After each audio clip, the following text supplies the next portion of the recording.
अस्सलाम वालेकुम, क्या हाल है। उम्मीद करती हूँ आप सब लोग ठीक होंगे। आज हम बना रहे हैं दाल चावल, जो कि बहुत ही आसान, बहुत ही इजी है। इसमें जो जो चीज़ें इस्तेमाल होती हैं वो सब आपको मैं दिखा रही हूँ। बनाने का तरीका बहुत ही आसान है। इसमें हम इस्तेमाल करेंगे दाल, सब्ज़ मिर्च, लहसुन, चावल। पानी को हमने उबलने के लिए रख दिया था, उसमें डाल दिया हमने दाल, सब्ज़ मिर्च और टमाटर। अब हम इसमें डालेंगे थोड़ा सा नमक और इसको बॉयल करने के लिए रख देंगे 5 से 10 मिनट। अब इसमें डालेंगे सुरख मिर्च 1 चम्मच, आप इस पर ज़रूरत डाल सकते हैं। अब हम इसको हिलाएंगे। पानी को हमने बॉयल करने के लिए रख दिया है, ऊपर से हम इसको ढक देंगे।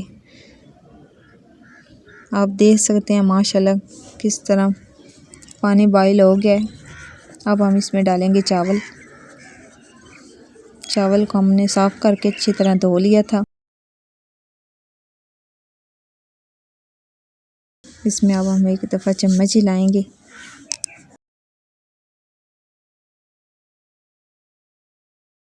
अब हम इसमें डालेंगे ज़ीरा थोड़ा सा,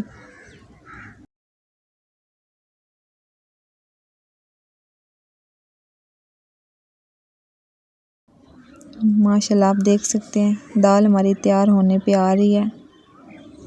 इसमें अब आप चम्मच हिलाएंगे। साथ हम चावलों को भी देखेंगे, वो हमारे बॉयल हो गए हैं। चम्मच हिलाएंगे, आप इसको देख सकते हैं। आप दाल को भी साथ में देखते रहेंगे हम।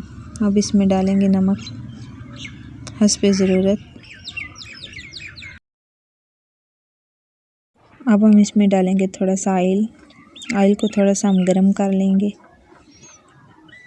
गरम करने के बाद अब हम इसमें डाल देंगे चावल माशाल्लाह आप देख सकते हैं कितने प्यारे हो गए हैं। थोड़ा सा हम इसमें चम्मच हिलाएंगे। अब हम इसको थोड़ी देर के लिए दम लगा देंगे 5 से 10 मिनट तक। अब हम इसको ढक देंगे। ऑयल को हम थोड़ा सा गरम कर लेंगे। इसमें हम डालेंगे कूटा हुआ लहसुन, इसको हिलाएंगे। ये दाल में हम तड़का लगाने के लिए इस्तेमाल करेंगे।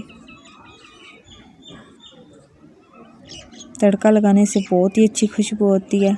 दाल हमारी हो गई है रेडी। देख सकते हैं माशाल्लाह कितना प्यारा कलर आ गया है।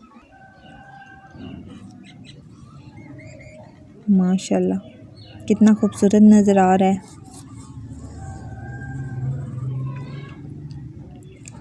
अब हम बना लेंगे सलाद के लिए हमने क्या लेना है, 1 टमाटर लेना है, प्याज लेना है, हरी मिर्च लेनी है और 1 खीरा ले लेना है। इनको हमने बारीक बारीक काट लिया था। चावल आप देख सकते हैं दम हमारा आ गया, बहुत ही मज़े के हैं, बन गए। अल्हम्दुलिल्लाह आप देख सकते हैं कितनी अच्छी तरह सब कुछ तैयार हो गया है। दाल चावल हमारे हो गए रेडी। अब इनको आप भी एक दफ़ा ज़रूर बनाइएगा और खाइएगा, बहुत ही मज़े के लग रहे हैं। एंजॉय कीजिएगा और प्लीज़ हमारे चैनल को सब्सक्राइब ज़रूर कीजिएगा।